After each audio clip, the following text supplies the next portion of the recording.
Guys, test drive natin itong BMW 320i 2008 model, also called as E90. So test natin, papakiramdaman natin, we'll make sure we feel everything, anything sounds different, and anything na maramdaman natin while driving it. We'll address that with the seller. So far, nandito tayo sa Jumeirah Road.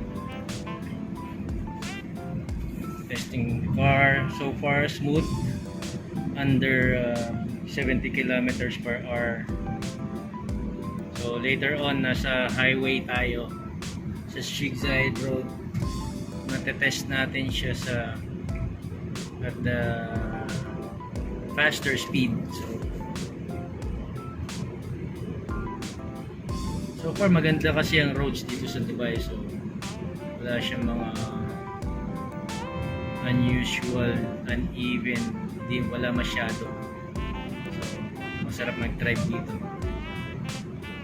So far I don't feel any vibrations, any misalignment if the car is shifting to the left or to the right. And also we're testing the AC system, yung cooling system niya, kung okay ba siya, kung lumalamig siya, or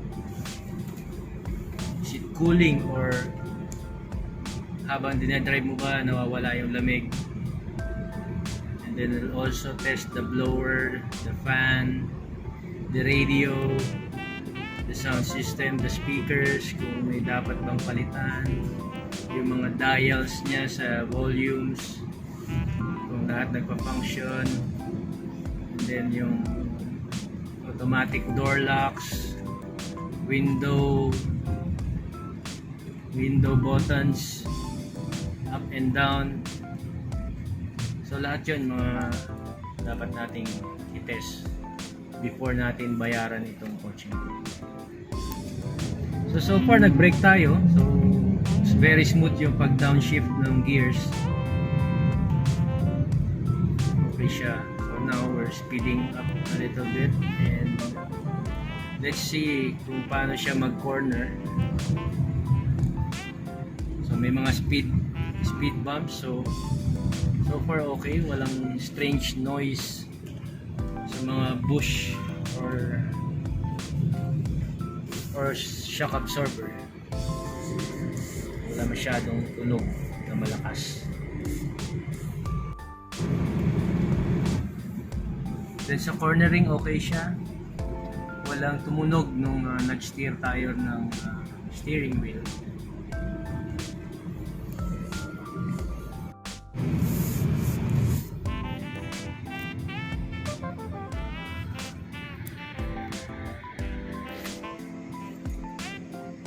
Then braking, okay. Full stop siya, so wala ring maririnig na sound kapag nagbe-brake.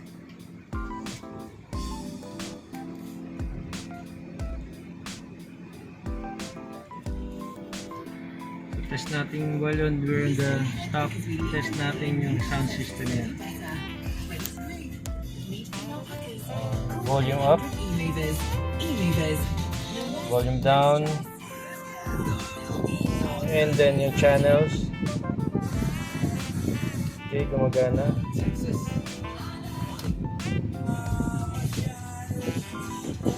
Up.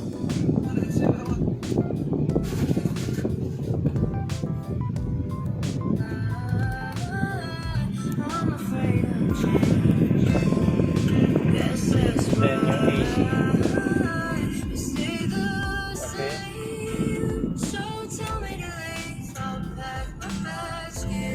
Okay, gumagana lahat.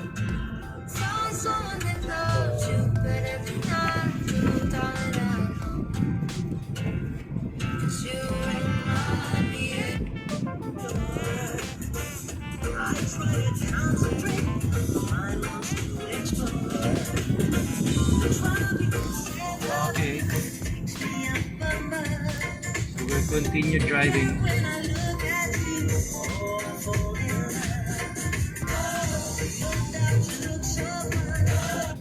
Switch up muna natin.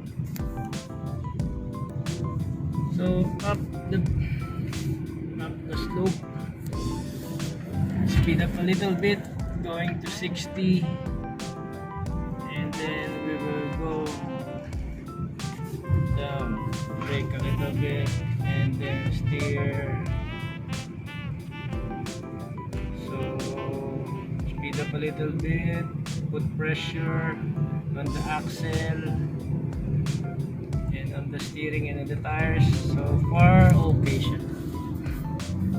So nag-turn tayo doon ng around 60 kilometers, and then we'll speed up.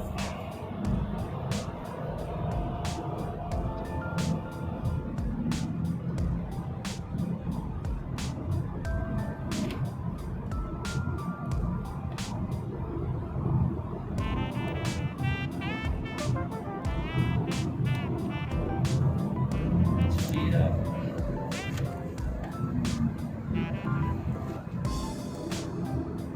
Our acceleration is very good.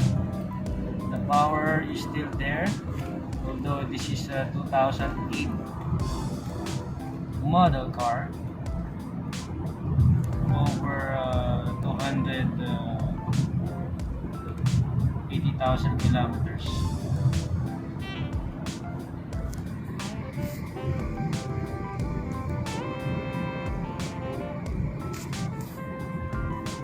So far so good.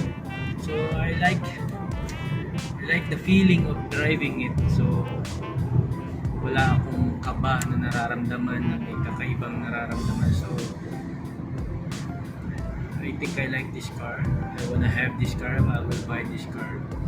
So sometimes kapag bibili tayo ng sasakyan, mararamdaman natin agad yun na there's a strange feeling, strange sound, na meron kang nararamdaman agad na hindi ito yung car na para sa iyo, or hindi siya tamang bilhin, mayroong mga sakit, may amoy, yun. So far itong sasakyan, konti lang ang gagastusin mo.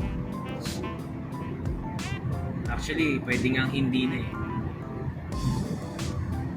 pero kung maselan ka, syempre gusto mo everything is, it looks brand new. So even although brand new, but close to new.